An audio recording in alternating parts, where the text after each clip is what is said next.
you still see our inflation-driven interest rates hike as, using your words, a plus for society? I consider high inflation the number one economic problem that all of us need to face and address. It's the president's top priority. There are many factors that have contributed to high inflation. It's critical for the Fed to address it, and the president is doing all that he can, both through the Inflation Reduction Act, lowering costs of prescription drugs, lowering the cost of health care, using the Strategic Petroleum Reserve to try to lower and address higher gas and energy costs for Americans. It's critical for us to do what we can to bring inflation down and for the Fed to do its part as well. Can you commit at least to negotiate with Republicans as we try to work forward on finding some aspects of fiscal restraint to put into the debt ceiling discussion? Senator Crapo, the president has indicated that he considers it critically important to have a sustainable and responsible fiscal path.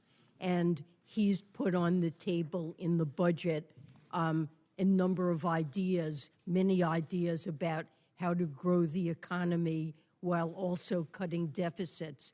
And this is a matter that he is very prepared to discuss and negotiate with Republicans, but it can't be a condition for raising the debt ceiling. The debt ceiling simply must be raised, and to put at risk the full faith and credit of the United States and to threaten to cause an economic and financial catastrophe isn't an acceptable Madam Secretary, requirement. The Federal Reserve is providing additional support to the banking system with a new lending facility. This will help financial institutions meet the needs of all of their depositors. I can reassure the members of the committee that our banking system is sound and that Americans can feel confident that their deposits will be there when they need them. This week's actions demonstrate our resolute commitment to ensure that our financial system remains strong and that depositors' savings remain safe. Only a pretty jovial group, but we'll get back on track here in a sec. Nerves are certainly frayed at this moment.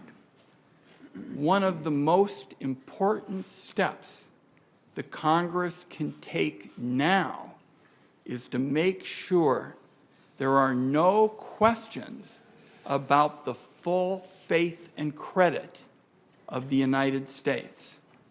That means paying the bills incurred by presidents of both parties and taking a default off the table. It's important to learn more about what initiated the run on Silicon Valley Bank, the impact of the Federal Reserve holding interest rates low for too long, and what steps were or were not taken by the SVB and the banking regulators. In the meantime, I'm concerned about the precedent of guaranteeing all deposits and the market expectation moving forward. Once started, moral hazard, like inflation, is not easily contained and does long-lasting damage. The debt ceiling simply must be raised, and to put at risk the full faith and credit of the United States and to threaten to cause an economic and financial catastrophe isn't an acceptable Madam Secretary, requirement. Press reports have indicated that some of the FDIC board members may have slow-walked the negotiations with regard to potential political backlash surrounding mergers and acquisitions. And it was because of that we were not able to move forward promptly with obtaining a buyer. Are those reports accurate? Well, this is something that is a question for the FDIC, really, rather than me, but I know that the FDIC looked for buyers, and a merger or acquisition is certainly something that they were open to as a way to resolve the institution. I think we certainly need to analyze carefully what happened that triggered these bank failures and re-examine our rules and supervision and make sure that they're appropriate to address the risks that banks face. Traditional prudential regulation should have caught this. Where was the bank management? Where was the regulators, both state and federal in the case of SVB? They didn't get this interest rate mismatch caught much, much earlier. It's Fail, happening and because you're it's- fully insured no matter what the amount is. If you're in a big bank, you're not fully insured if you're in a community bank. Well, you're not fully insured, and You the big- were at Signature, and the it big- just barely met that threshold. You were at Signature. Well, we felt that there was a serious risk of contagion that could have brought down and triggered runs on many banks, and that's something, given that our judgment is that the banking system overall is safe and sound, depositors should have confidence in the system, and we took these actions. Does impact small businesses, and while the name of a bank might be Silicon Valley Bank, I guarantee you the innovation